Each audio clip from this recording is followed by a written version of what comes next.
ഞാനേ ഒരു സാധനം കാണിച്ചു തരട്ടെ. പണ്ടൊക്കെ കാറുകളിൽ അംബാസിഡർ, നമ്മളെ 90s അംബാസിഡർ, അതിനകത്ത് ഇങ്ങനെ തൂക്കിയിടുമായിരുന്നു. കണ്ടിട്ടുണ്ടോ? ഇങ്ങനെ തൂക്കിയിട്ടിരിക്കുമായിരുന്നു. ഇങ്ങനെ കാണാൻ നല്ല ഭംഗിയായിരുന്നു. നമ്മളിങ്ങനെ വണ്ടിയിലൊക്കെ കയറുമ്പോൾ ആണ്ടിലാവണക്കൊക്കെ വണ്ടിയിലൊക്കെ കയറുമ്പോൾ ഇങ്ങനെ ഞെക്കിയൊക്കെ തൂക്കുമായിരുന്നത്. ആ സാധനമാ ഇതെന്നാ ഞാനും വിചാരിച്ചേ. പക്ഷെ അതല്ല ഇത്. ഇതാണ് ഷൈൻ മസ്കറ്റ് ഗ്രേപ്സ്. മസ്കറ്റിലെ സുന്ദരിയായ മുന്തിരി അങ്ങനെയും പറയും.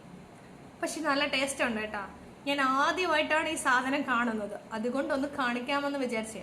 ആദ്യം കണ്ടപ്പോൾ ഞാനും വിചാരിച്ച് നമ്മളന്ന് പണ്ട് വണ്ടി കയറി ഞെക്കി നോക്കുന്ന സാധനമാണ്. പക്ഷെ അല്ല, നല്ല ടേസ്റ്റ് ഉണ്ട് കേട്ടോ കഴിക്കാൻ. നല്ല മധുരം, സാധാ മുന്തിരി കഴിക്കുന്ന ടേസ്റ്റ് ഒന്നുമല്ല.